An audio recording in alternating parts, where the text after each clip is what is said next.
So the training's changed quite a lot. So leading up to the BOF final, I was still doing probably quite a bit of CrossFit, just so I didn't like CrossFit amongst high training, just so I didn't absolutely get my ass handed to me, which ended up happening anyway. But since I've done Birmingham individual pro and Manchester doubles, I think. Yeah, just those two.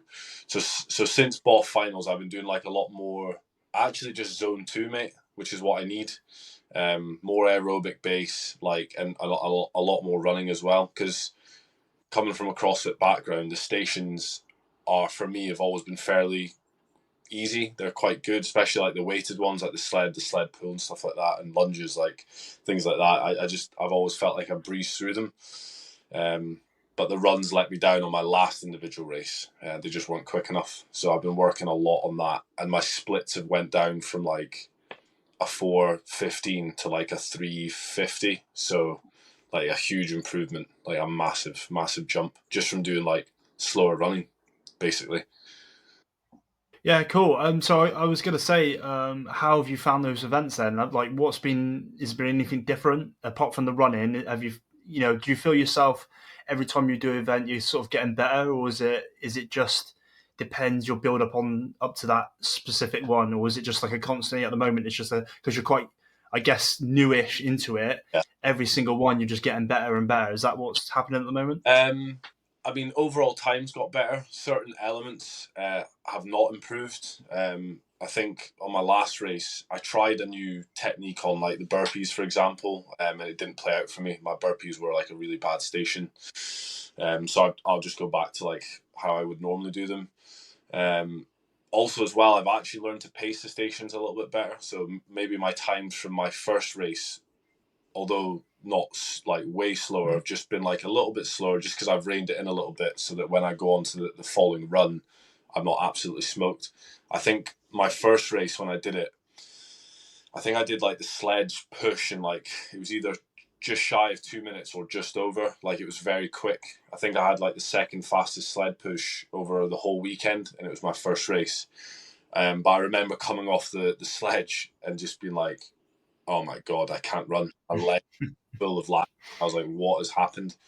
But in Birmingham there, I just slowed it down a little bit, probably added about 20 to 30 seconds onto my time. But I came off that run and it was one of my quickest runs. Like I was so much quicker. I think I shaved off like 40, 50 seconds from that run split. So yeah, it was really good. Maybe even more, maybe even over a minute. I'd have to check. But yeah, it was a lot quicker. Are you still enjoying it? Would you say, like every event you turn up to now, you're still excited and you're still pumped up to do it? Yeah, definitely.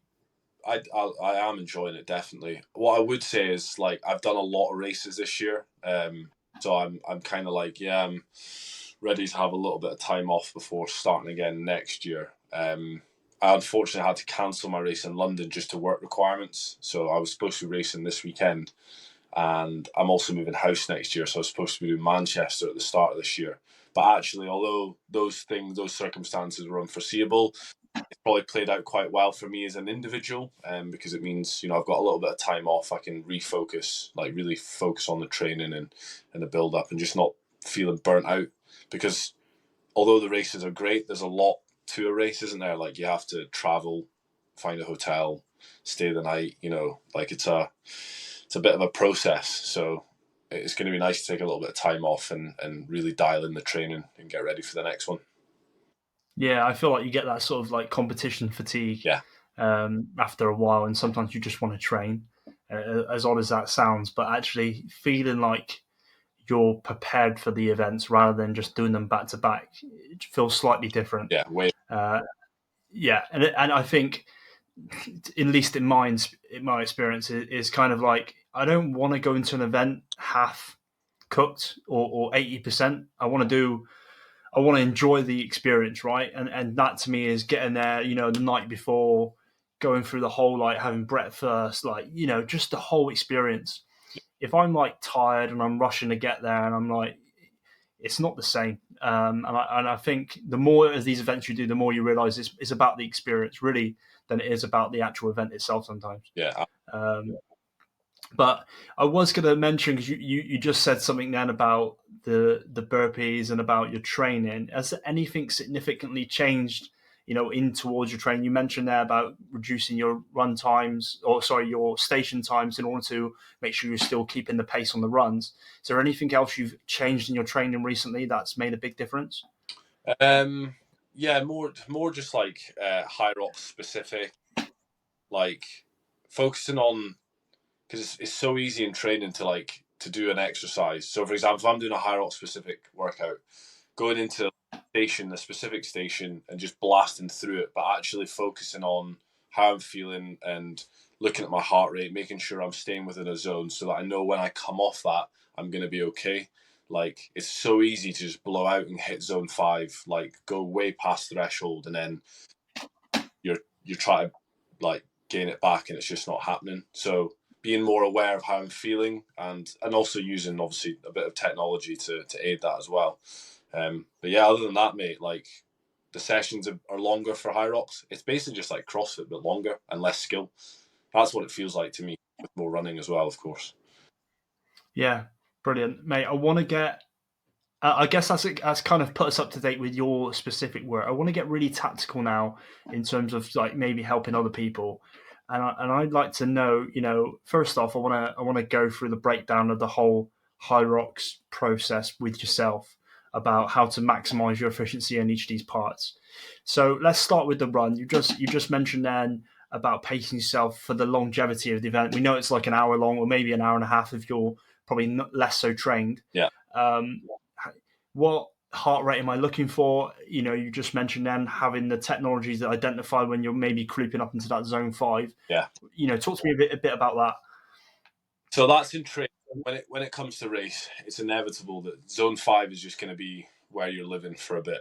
Zone 4, top end zone 4, and in zone 5. That's just the way it is because you're racing, right? And what's that specifically?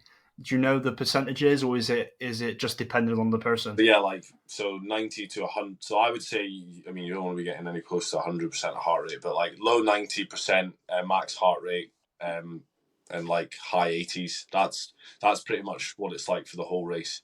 It's it's really difficult to pace that first run.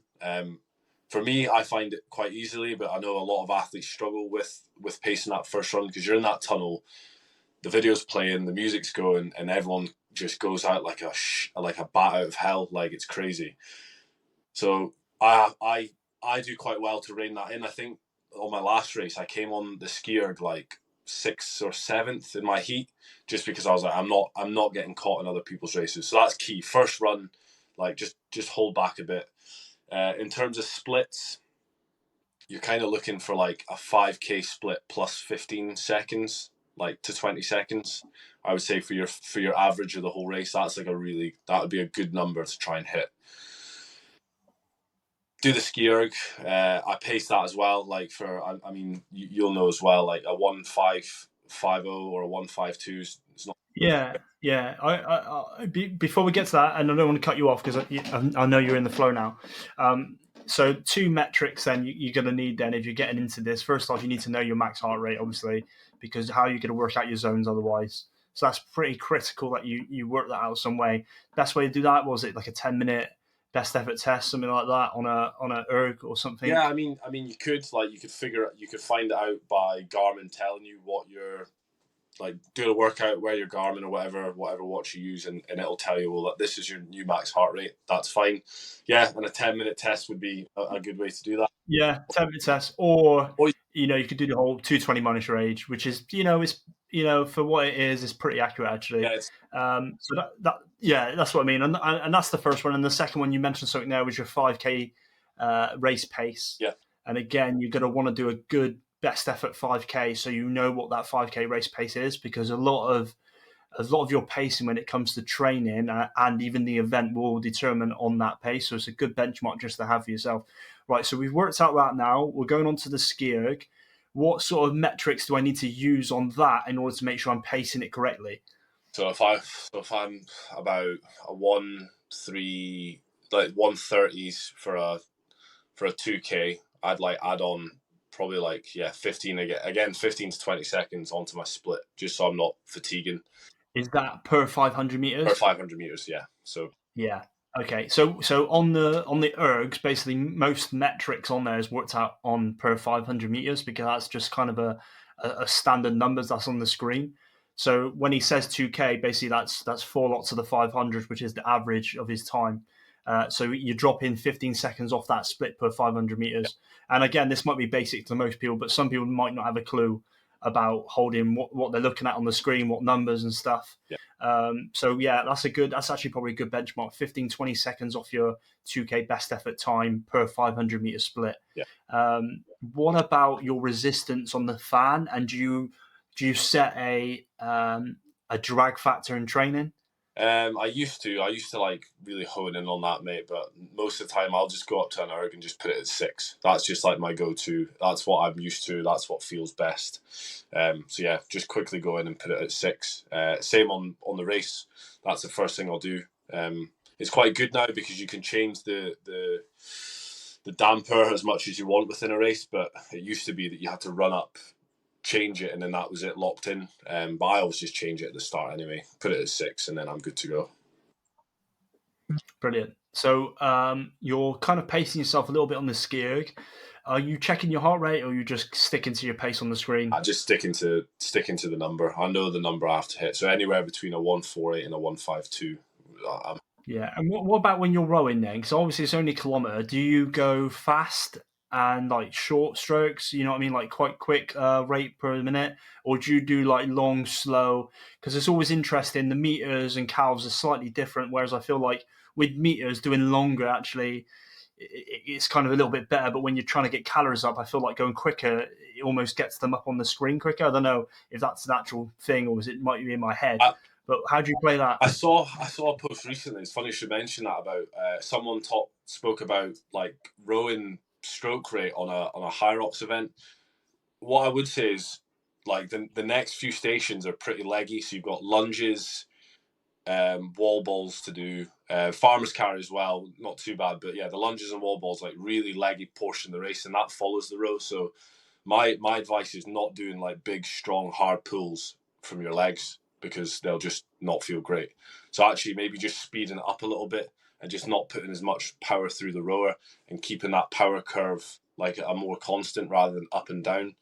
This Yeah. individual mentioned, oh, it's good to do long, hard pulls and then you can recover on the way back in.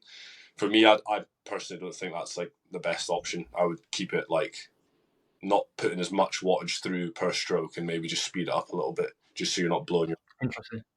Yeah, there's certainly advantages, disadvantages to each. Obviously, the longer strokes means you're probably more efficient with each pull. Yeah. But then, like you just said there, maybe you don't want to be utilizing that big, massive, power stroke. But then there's also, for me personally, and anyone that's rowed for on an indoor rower for a while, you can kind of manipulate each stroke to be more towards arms than legs. You can definitely utilize your biceps and your forearms a bit more, kind of save your legs. So there is certain techniques you could use in terms of saving your body a little bit.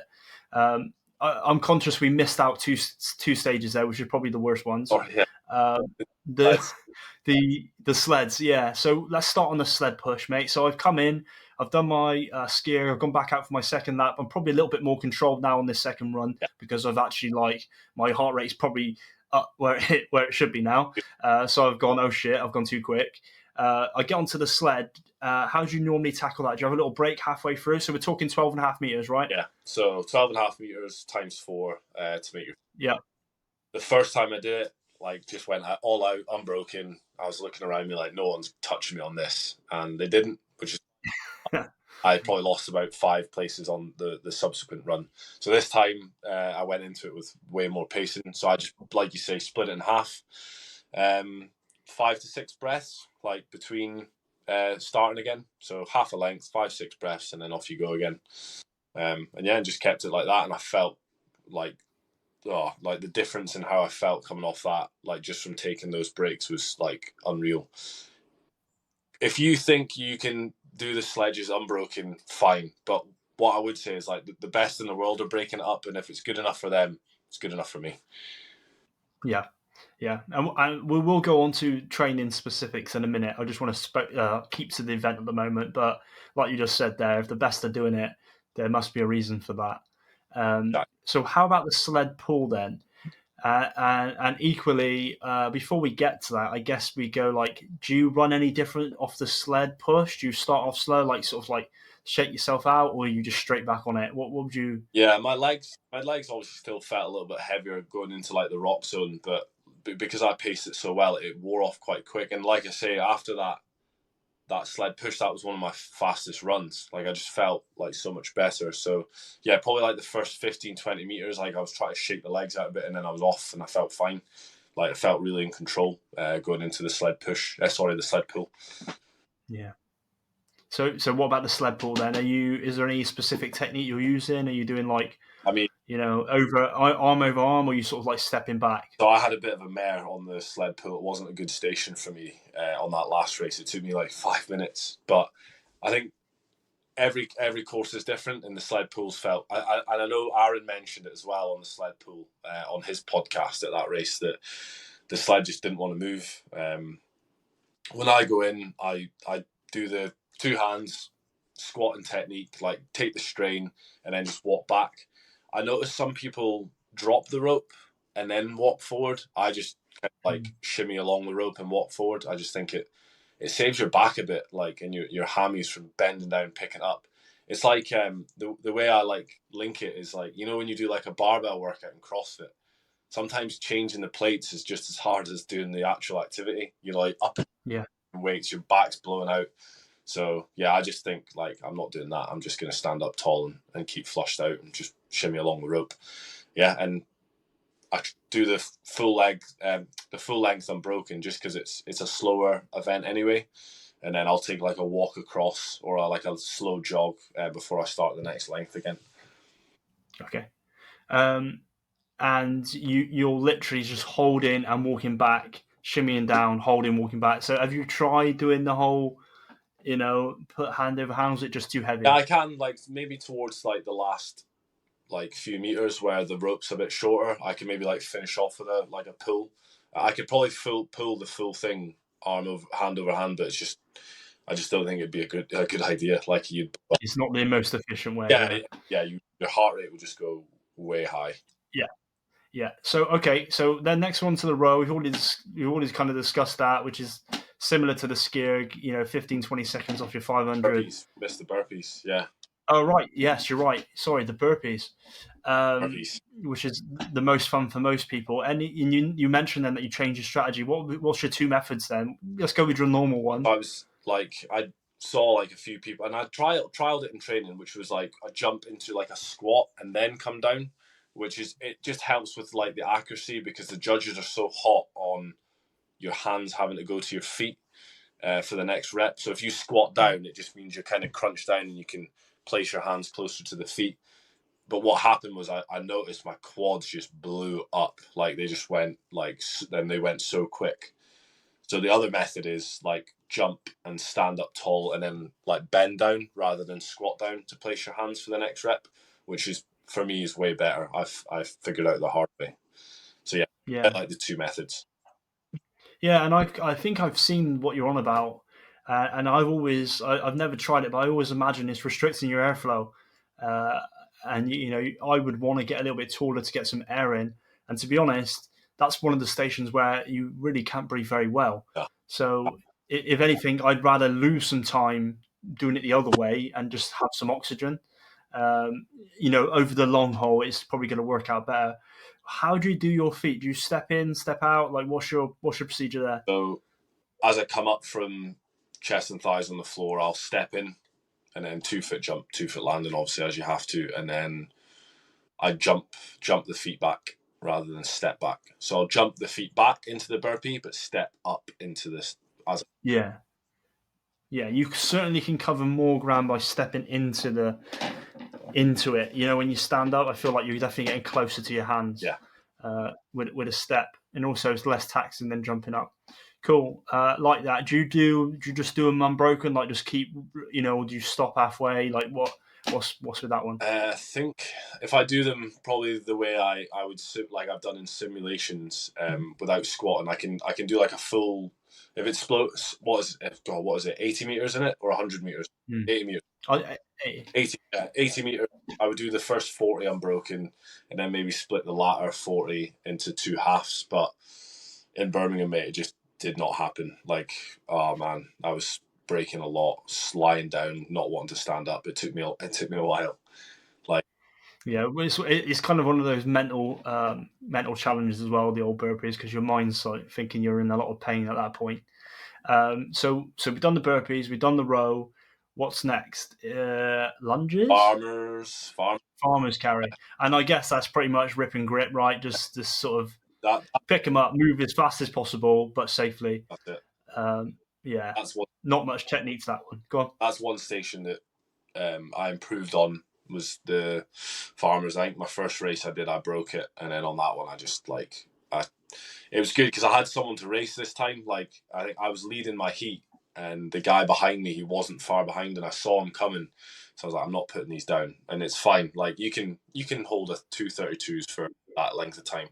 What I would say is move quickly, but not so quick that you're again blowing out. Like, you have to move quick so that you're saving your grip. Otherwise, if you take too long, your forearms, just the time under tension, it really gets to you. So, like, just like a quick shuffle, get it done as quick Yeah. as you can, but without jeopardizing the next station. For your Are you, are you swinging them at all? I see people like using them as momentum. partner. No, are you having to hook grip or anything? Nothing like that. Uh, Just sort of I would recommend a hook grip. I think hook grip's a great option if you struggle with grip. But for me, I've got quite long fingers, so I don't struggle with the with. yeah. And Don't what about, I don't. go on, mate. Sorry, I was just going back to your swinging thing. I don't know what you think about it, but I see it and I'm like, it's a silly way of doing it. Because yes, you may feel like you're getting a bit of momentum going forward, but what comes up has to come down, right? It's just going to go back and then slow you down again. Yeah, I just Yeah, it's a strange one. I've never really thought about it, but I have seen people do it. For people that potentially maybe find it heavy, would you suggest that you just put them down halfway, like pick a target? Is there like, because we're talking about us doing them where it's maybe a bit easier because maybe we're a bit heavier, a bit stronger. yeah. Uh, is it worth just like pacing yourself, putting them down halfway, quick shake out, and then finishing it off? Yeah, absolutely. Obviously, again, it's course dependent, how they break the lengths. But let's say, for example, you've got your 200 meter length broken into 50s. You could just use that as a target. So do a 50 or do two 50s, break, depending on how fit and strong you are, or even just if you're really struggling, like break those lengths into halves. But quick shake off and maybe go, like, I always go for like breaths, and like I'll count my breaths if I break a station. So like five breaths, quick 5 breaths, and then you're back in again, good to go. Yeah. Yeah, and I think it's worth pointing out, and this is again, it's from what my experience is, you never want to finish a station completely exhausted, and I feel like a lot of new athletes kind of finish the burpees, or they really want to get like almost like it's over, like they finished the workout almost. Where it really is just one leg, and if you finish that exhausted because you wanted to like finish really quickly on the burpees, your run will just make up all that. You've lost all that. You're going to lose all that time again anyway. So if you need to break, it's actually good to break. And this goes back again, probably to like CrossFit as well. Like sometimes doing singles is actually faster because when you get to the end, you're not completely exhausted. You just go straight into the next thing. Um, so I think there's always that anticipation. Like, I'm going to quickly finish this leg, but you got to think about the run next. There's no point in being exhausted on the run. So if that means breaking up the carries into 2 or 3 sets, it's probably going to work out faster anyway than doing it all in one go, but then being like a slug at the end. So Yeah, definitely something to bear in mind when you're doing your training is like what works best for you. Right, so we're on station 7, two of the best ones. So lunges next. lunge, my favorite. Just Is that your favourite one? Is one it? of, yeah, I just like it because I can do it quite well. Like, I find it quite it's not as challenging as maybe some of the other ones. For me, I'll just do a full. So what's 100 meters? If it's broken into 250s, I'll do a full length, quick shake off, full length, and unbroken. So yeah, for me, I like that station. It's good. And that, When you lunge, sorry, when I lunge, I'll do a lunge into step in the middle. So I don't do like a full step through. I'll step in the middle, and it just gives that like split second for the blood to flush into the legs again, and then move off. yeah. And that's 30 kilos for pro, right? Yeah, and you're just banging them straight out. A little pause in the middle, get a little bit of a breath in, and just getting through. Any tactics on the lunge itself? No, not really. It's one of those like because I just move, and that probably would be my tactic is just stepping in the middle and giving yourself a bit of a flush, and it's literally just a split second, and it just makes the thing feel so much better. Like in training, if I'm stepping through, the legs will blow up so much quicker. So although you may add a few seconds onto your overall time, it's well worth it again. Like moving into that run and what is to come as well, which is a very leg intensive station for the next one. It just helps so much. Yeah. I mean, I would say that obviously turning your feet in slightly is going to make sure that you can utilize your posterior chain a bit better. It's going to work your glutes. You talk like toes in. Yeah, toes in on both as well, rear as well. You sort of at this like, just slightly turned in, and what it's going to do is just going to make sure that your posterior chain's working a bit better in those lunges. For anyone that does heavy lunges, it will mean you can lift a lot more. 100%, definitely worth trying if you've never done that before. I think it's also worth mentioning that don't overreach in your stride. You just make it really hard for yourself. So, and again, we'll go to training in a second, but keeping those sort of like 90-degree angles is always the recommended sort of length. Both in terms of distance you're covering, but also making sure that you're efficient in the movement. The last one then, and not stepping in too narrow at the same time. Oh yeah, 100%. And that's just all. Yeah, quads just explode. Like you want to. Yeah. Hammies really. So keeping it. Yeah. Yeah. So we're on the wall balls. 100 wall balls now for both men and female. How are you breaking this down? You just sort of banging them all out 100? I wish again. Probably one of my weaker stations, which is surprising because if someone had said to me there's wall balls in a workout when I was competing in CrossFit, I'd have been like, good, workout for me. I don't know what it is. I just get to the wall balls at the end of a HYROX and I'm pretty smoked. I think, I don't even remember how I broke it. I think I broke it quite a bit. I think when I first get up, I do like 30, maybe 40 reps unbroken. And then it's like 15s, 20s after that. Like I'm just surviving. Like I'm just surviving. Yeah, that wall ball station. Yeah, I need to. Yeah, it's 6 kg, right? 9 for the pro. 9 for the pro, right? Yeah. So, I have to say I completely agree. I've always felt like my quads and I don't know. I just feel like completely done after like 30, 40 reps. I'm just like hanging out. Yeah. And I might even be down to 10s and stuff, which is really odd. Like you just said there, it's never really been a weakness. Yeah. But I think at that point in HYROX, I'm just like hanging out. And I'm trying to breathe and I want to pick the ball up again and so on and so forth. Yeah. It's a real mental challenge because you're done, right? Yes. It's just, yeah. And then what happens is you start hanging on, you start getting no reps, and then your morale really takes a plummet. And then other people are finishing around you that you were ahead of, and yeah. You're like, oh, fuck. So yeah, the wall ball is definitely a tricky one. If you're a beginner, I would definitely pick out certain sets, reps, and that way you can really be strategic on how much rest you're having. Even if you're doing 10s, but you're having like a really strict 5 seconds rest, that can actually work out to be faster sometimes. Yeah. Than some doing a massive 40, but then resting for like a minute. Yeah. It can always be a little bit quicker. Sorry. A good method that Aaron mentioned when he was, in fact, I don't think he mentioned it on your podcast, but I'd spoken to him about it. Is like, and something I used to do in CrossFit as well is like break it into like an EMOM. So I know I'm going to hit, for example, 15 reps every minute. So if I my 15 reps, 40 seconds, but this is just for argument's sake, I know I'm going to take 20. So I want to Yeah. start and do 20 reps, take 50 seconds. Right, I've got 10 seconds now before I have to pick that ball up again and just do it on the minute every minute and try and hit your target. That's a good way of doing it, and something that I've definitely utilized in the past in CrossFit.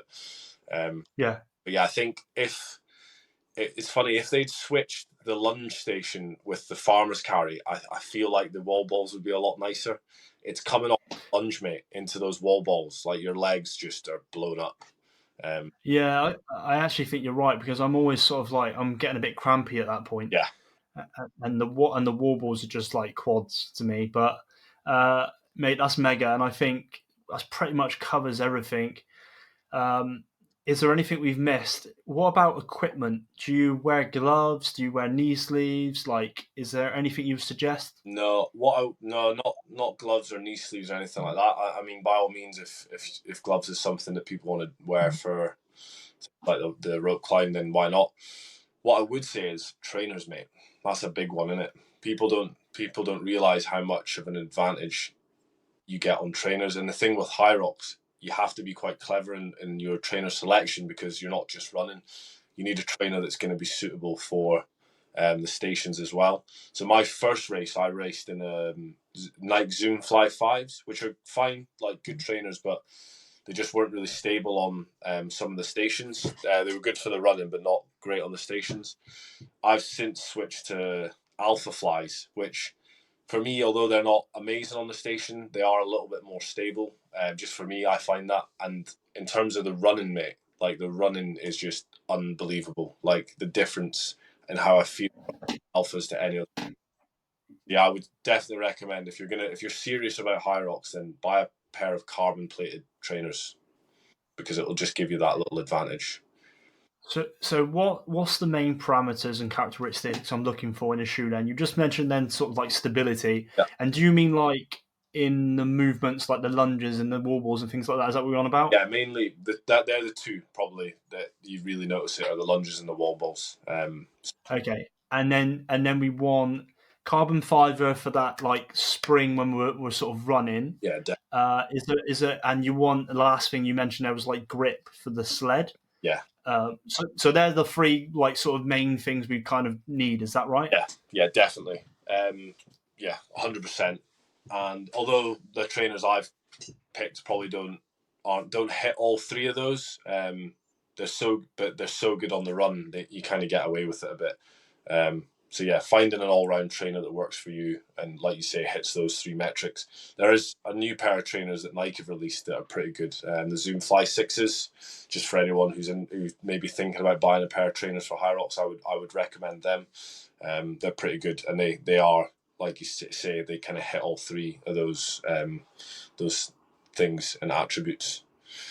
Yeah, and the main one probably being the running sort of ability in them. You know, whether that's a carbon plate or just naturally a good runner. If the event's 60%, I know 50, 60% running, then that's probably the main sort of goal. And then if you've got the grip and you've got the stability, then yeah, bonus.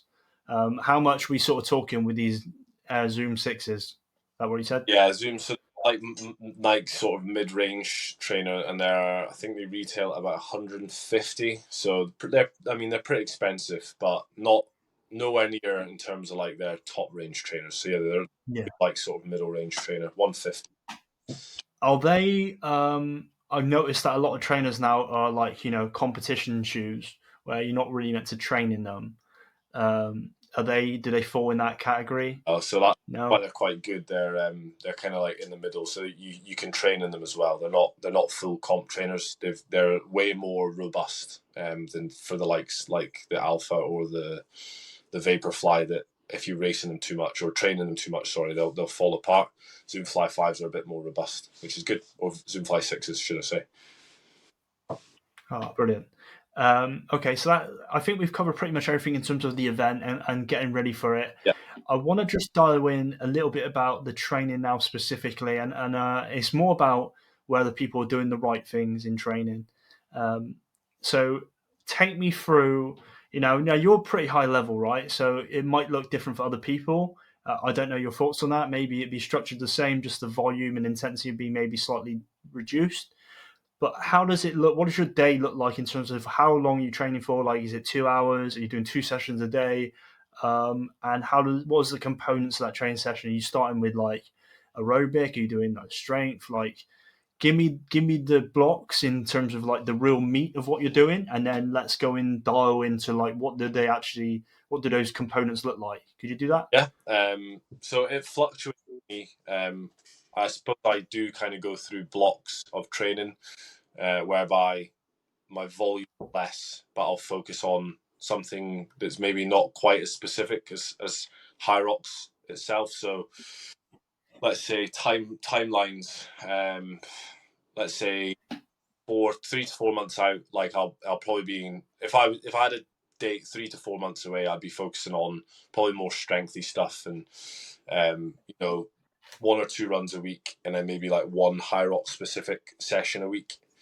Do that for like a good 8 weeks, 6 to 8 weeks, and then move into like a more running focused block. So whereby I'm building that aerobic base.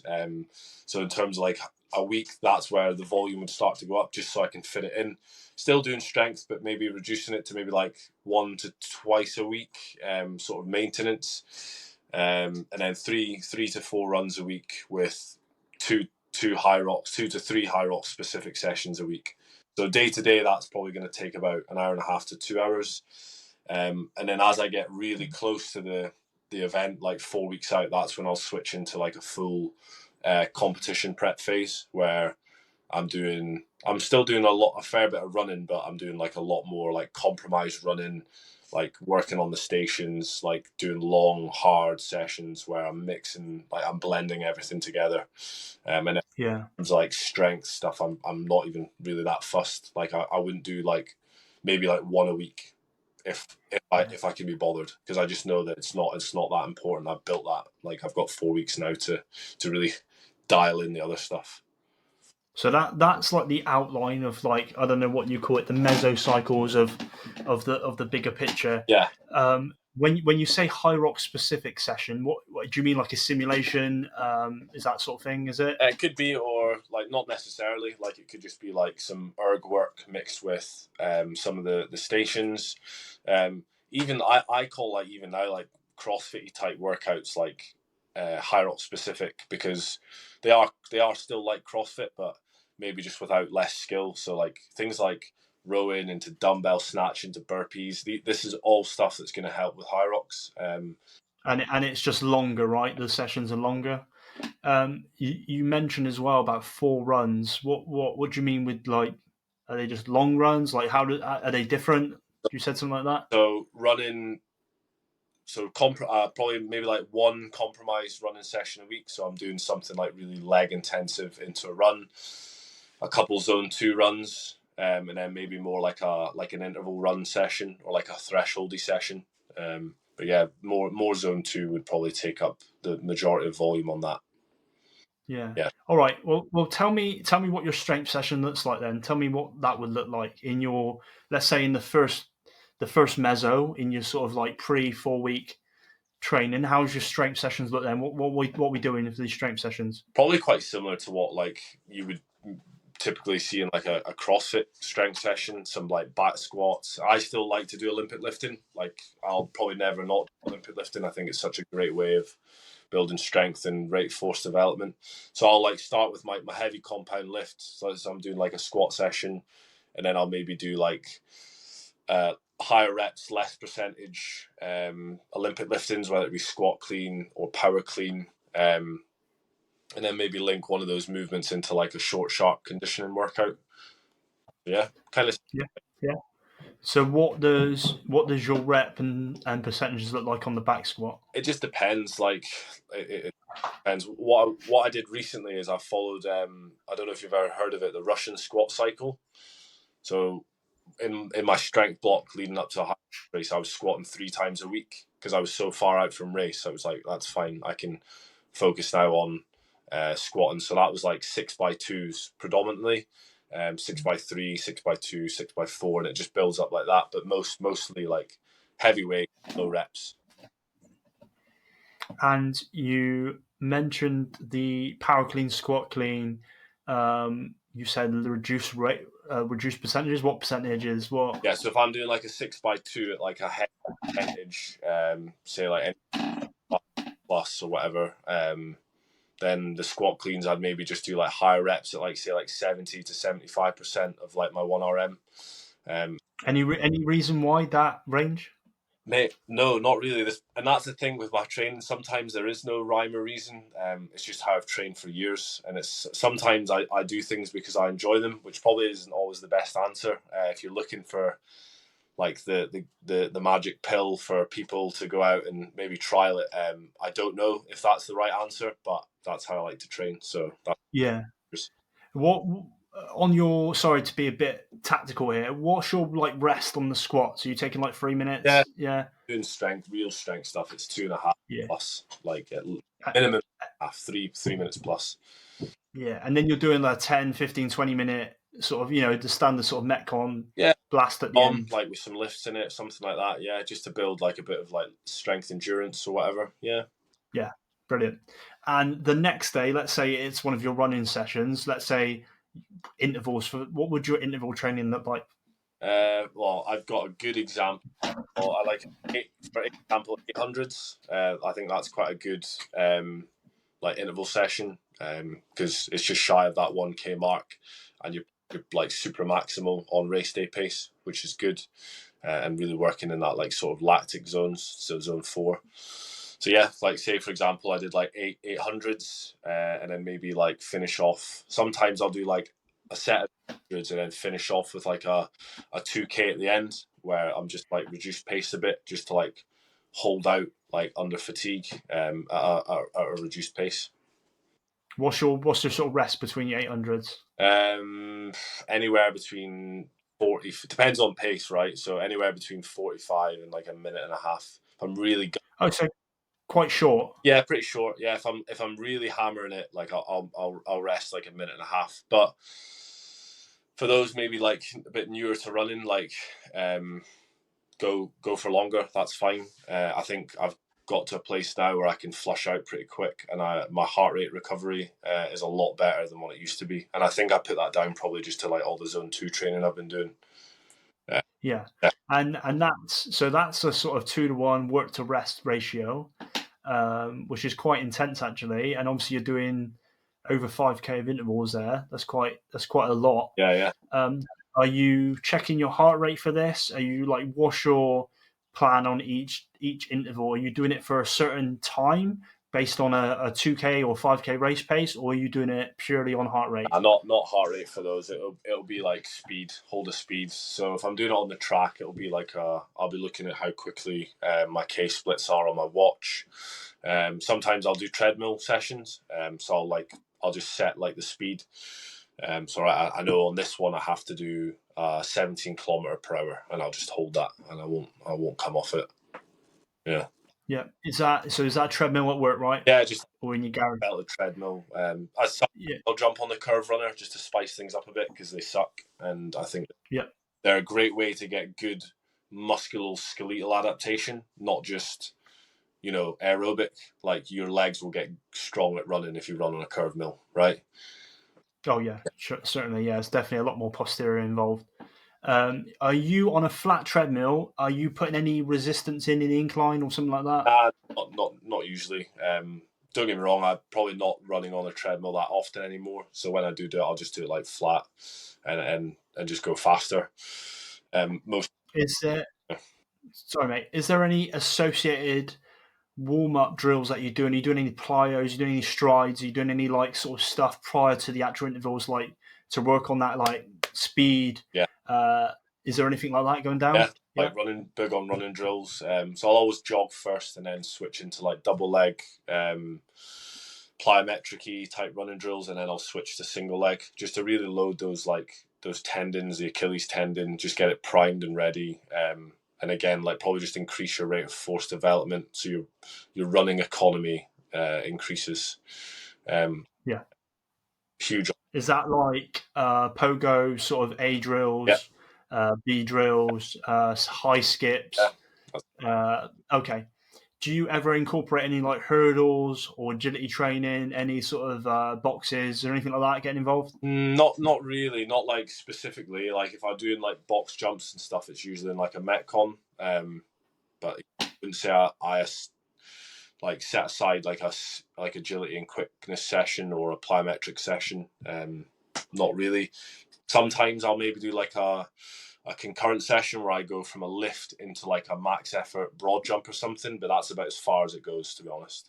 Yeah, that's like complex training. So like that PAP response, I guess you would call it. Okay, cool. That's interesting. And so I'm taking it then the strength and the workout, sort of like your Monday workout, the intervals is on the Tuesday, let's say for example. Is Wednesday back to strength? Maybe a pull this time. Is that right? We're in that strength block, yeah, probably, yeah, something like that. I've Yeah, really been huge on like push pull. Like I think it's a great way to train. I probably just focus on like a lift, like today's back squat, and then everything else is the accessory to that. Wednesday deadlift, everything's the accessory to that. Yeah, I wouldn't break it down push pull like anything like that. yeah. I think again, it's just for me. I think if you're a beginner, you could probably get away with doing all three lifts purely on the fact that you're probably just not lifting very much. Um, like I would do squat, then I would do some sort of press, like maybe a strict press, and then I would do like maybe one set of deadlift because you've already lifted enough in the back squat. Just doing one set of deadlift is probably enough if it's above 80%. Uh, I would, and then as you get better, definitely splitting those days up will definitely help your body recover a bit better. So you just mentioned something there that I didn't quite get in the first time. You said accessory work. Are you talking like unilateral? Yeah, single leg Yeah, stuff like Bulgarians, lunges, single leg press. Yeah, just things where I'm loading like a limb on its own, yeah. which is Does that come before or after your Metcon? Do you do that accessory work sort of before you go out, or is it like the last thing in the day? I usually try and do all my like lifting stuff and accessory stuff first, and then finish with a condition. I like to finish a session, and whether or not that's the right way to do it, but I like for me to finish having had a sweat on. If you know what I mean. Uh, Yeah. sets me off, like finishes a session in a nice way. So yeah, Okay. What about the long? Let's say we've talked about a couple of strength sessions now. We talked about the intervals. What would your long distance running look like? I'm sure you're going to be wanting to keep a certain pace per heart rate. Do you build up like the distance every week, or do you just like every week you're just hitting 10K or something? What's your usually plan with that one? time to like anywhere between like 40 minutes and an hour at zone 2. Sometimes I'll push past that and do like an hour 15, an hour and a half. But sometimes, like for me, running slow isn't the most fun thing. It's something I've really had to tell myself I need to do more of because I don't enjoy it. I like going in and doing these high intensity metcons all the time, but if you want to, you've got to run slow, and that's what they say. So that's what I'm trying to do more of. What about cycling and swimming? Do you do both of those? Like, are they part of the whole training process? Not at the moment. That's not to say I've not like implemented them into training protocols before. I'm just not really doing the cycling and swimming at the minute. More just because I'm really focused on like doing more running volume at the minute. But yeah, definitely. Like I love using the watt bikes. I use the watt bike app. I think test your FTP on that. It's there on the app, and then you can select any workout, and it'll give you the wattage you need to do for that workout. So yeah, like I like using that as like a training tool, definitely. Yeah, and I think for people that potentially haven't got the volume under their legs for the running, it's definitely a good compromise in terms of like, oh, I'm not going to be able to run 4 times a week because I'm just not used to it. So maybe one of those sessions could be non-impact, but you're still going to get the aerobic benefits and the duration of the actual training stimulus. So definitely a good alternative, I believe.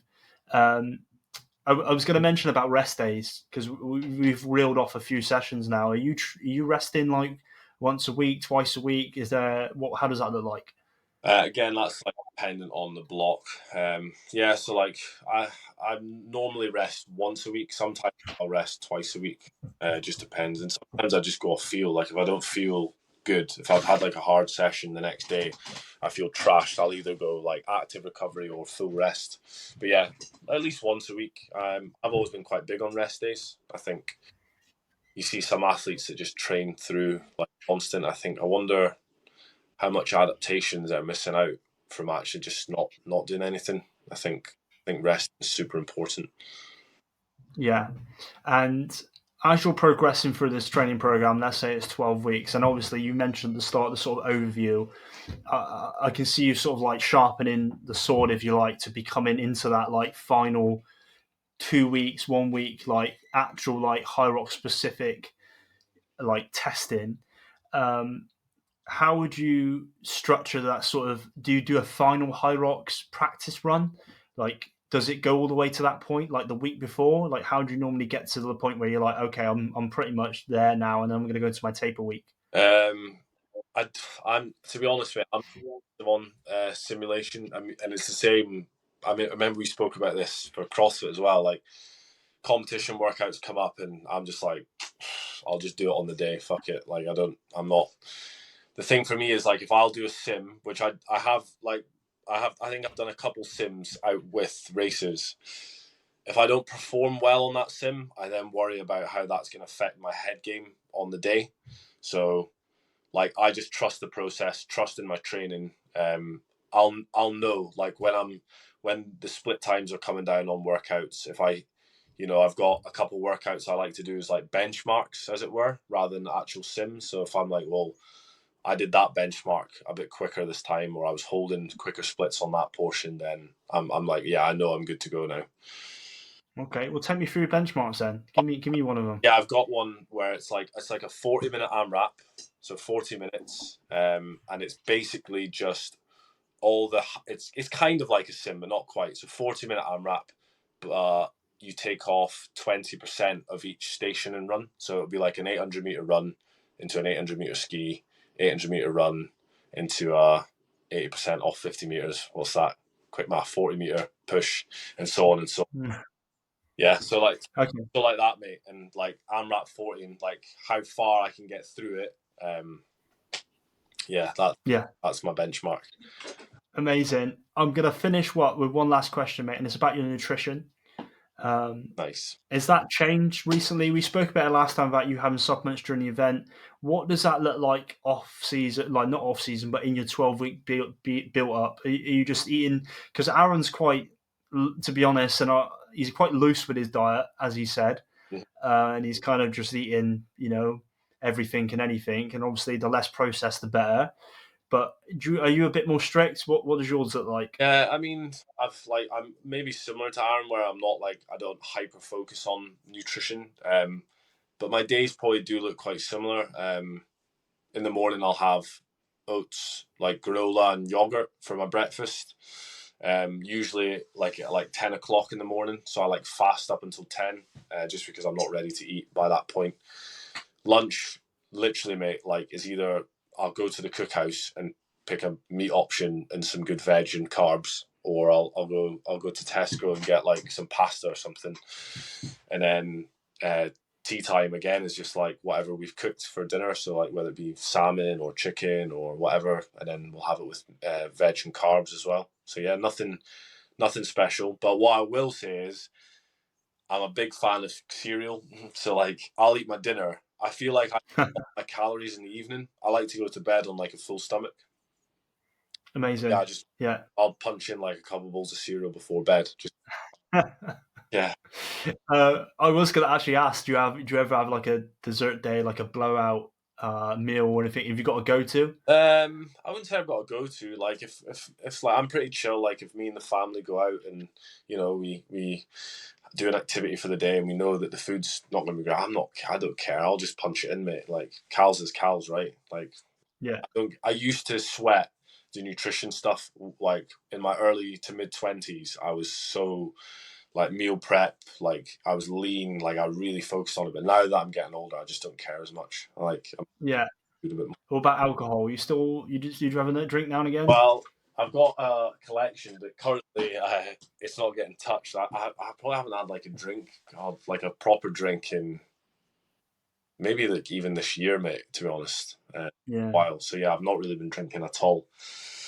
Yeah, It's such a detriment to performance that it's almost like if you want to do well, you just can't drink. yeah, There's almost like no hand in hand. It's just yeah, if you want to do well and you want to compete, you just can't drink alcohol. yeah. Or if, like, There's no like, oh, I'll just have a gin because there's no calories or whatever it yeah, is. It's just not a thing. yeah, Uh, it's going to affect your performance so much. yeah, Um, Before, after, during, like it's just and the amount of time it takes to flush out your system, yeah. it's just not worth it. Mate, that's really helpful. What about supplements? Has that changed at all? You talked about last time about your gels. Yeah. Anything else different? Nah, not really. I take 10 grams of creatine a day, just because that's what Dr. Ashcox tells me to do, and I listen to him. Yeah, Knows his stuff. I've started taking vitamin D just because we're coming into the winter months. But yeah, on race day, in terms of race day, it's still electrolyte, maybe like an hour or 2 hours out of race. A gel or two before, just because I like to be carved up to my eyeballs ready. I want to like, and I know this might not might not be what's happening, but I like to feel like I've got a lot of sugar in my blood going into a race. Like psychologically, I want to be like, I don't want to be depleted. So if I get it in that blood like straight away, then it's easy accessible and I can use it. And then use the row station, I'll punch in another gel just so I'm ready for the lunges and the wall balls. yeah. How about sort of third party influence, such as do you get massages? Do you use a sauna? Do like, is there anything you go to pay where you get like that sort of attention to recovery? Anything specifically? I used to go and get massages a lot, but since becoming a bit more learned, going through rehab training and stuff, the literature's a bit wishy washy on it. I still go if I'm like, and it's usually neck and sort of trap area from sitting at a desk or whatever. I get tight and sore, and it's only just to get relief from there. But in terms of like as a recovery strategy for me, I'm just like, nah, just lift and eat, and you'll be fine. Sleep well. Yeah, But, yeah. you're not, No chiropractor, nothing like that. I used to, No. again, but not now. I wouldn't. What What about stretching? Do you do any like long, deep stretches or anything like that? You're nothing doing like that? No. Uh, Uh, Maybe like so when I've got patients, we do a lot of stretching. Every now and then I'll jump in and do some stretching with them, but it could literally be like once every couple of weeks or once a week. I don't focus on. I'm not that bothered on stretching. If you just lift in range, your muscle will. yeah, yeah. All right, mate. I'm pretty happy. I've grilled you for like an hour now about specific HYROX tactics. I think it's going to be quite useful. I'm going to try and put this up where I can on the Borth page and hopefully on a couple of other HYROX pages. I think what I want to know is what's your sort of plan next? What's your time at the moment? What's your like PB at the moment? So my pro there in Birmingham was 105 something, which I was pretty happy with. Like it was a strong PB, and I made a couple big mistakes where I added like on the burpees like a couple minutes onto my time or whatever, and the sled pull as well. So I think now going into my next race, if I was to maintain my level of fitness and just sort out those silly things I did, I could be looking at like a sub 103 maybe, which is strong. And we're getting close to that hour mark now. But, I'm going to be working hard up into my next race. And my next individual I want to do is in Glasgow when that gets released. So that'll be good. So that's the plan. The goal is in 12 to 18 months is go like hour sub if I can. Yeah. So how are you going to punch into the hour? How are you going to get sub hour? What do you need to do? Stations need to be like, again, not making silly mistakes, and I probably need to shave again another 10 to 15 seconds off my average split, I would imagine, to get into that remit. Yeah. Okay. Last words then. anyone that like wants to do a HYROX or get involved into this sort of like sport, and they're a bit intimidated maybe by someone like yourself who's like, you're already at a good standard getting into it. How do they even like navigate through this? What have they got to do? I think I said this last time on our podcast, but it was with regards to CrossFit. Go find a gym. Go and find a community that's like welcoming, who, because you'll be surprised when you go to gyms, like there'll be people just like you, beginners who are brand new to a sport or a methodology of training. Get stuck in, like, you won't be I can guarantee you won't be the least fit person in the room, so don't be daunted by it. Go in, train with like-minded people, learn from coaches who are going to welcome you and create that like sort of community around you. That's what I used to love about training CrossFit, is like having that space and that community and, shared suffering. Like there's nothing like it, right? Yeah, 100%. And I completely agree with you. I think the main one is just showing up every day. And what is that thing where you like every time you train, maybe cross it off your calendar, and just the goal is just to have as many linked crosses as you can on that calendar. And maybe that day you're not feeling too good, but just go out for a walk, cycle, have fun, but do some sort of exercise. And I think the more chains and the more days you can put together, every day you're just taking a step closer to becoming a fitter person. Yeah. The only way you can really change, and I'm talking about change now because you're trying to change from a person that's never done a HYROX to a person that has done a HYROX. So there is an element of change. You're gonna have to stop doing some things and start doing more things of something else. So you're gonna have to identify the things that you want to take away from your life that are not serving it, that won't serve you in terms of doing this task or this goal, and then start introducing the things that will. So if it means like stop eating chocolate after 9 p.m., then that could be a first step. Maybe it's drinking more water in the morning, or and the more you do it and the more consistent you get, the more it becomes a habit, and then before you know it, you turn into the person that you want to be. And that might sound a bit superficial and might sound a bit like out there, but really that's pretty much how we've all got to where we are. Really, it's pretty much the realities of becoming a different person, right? So yeah, and what Liam said there is really powerful, because what you're going to have in a community is that sort of accountability, that sort of fun aspect of I want to go and do it again. Because when it does get hard, or when you do face that resistance to not wanting to go, it makes it a little bit easier to make that decision. Because ultimately that's what it comes down to, isn't it? You enjoy it for the first week or the first month, and then one day it's -5 outside and you don't want to go out, you don't want to put your shoes on, but it's time to go for a run, right? That's what's on the program.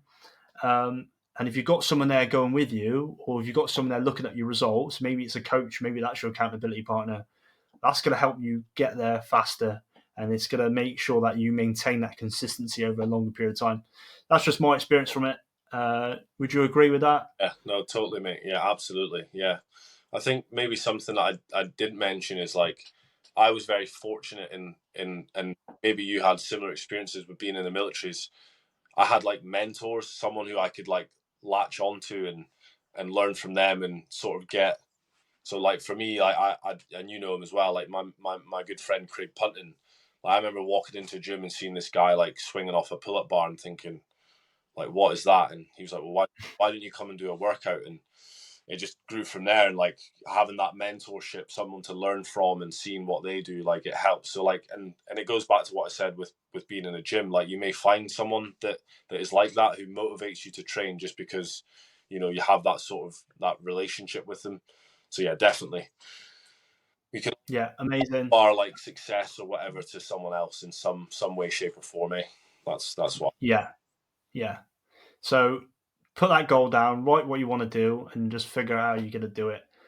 Turn up every day and try and find those mentors, those friends, that community that's going to help you along the way, mate. I think that's really helpful.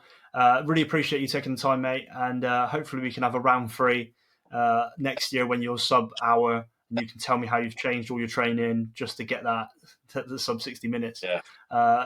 Mate, anything else you want to finish on? Oh, good. No, thanks again, Al. That was good, mate. Good chat.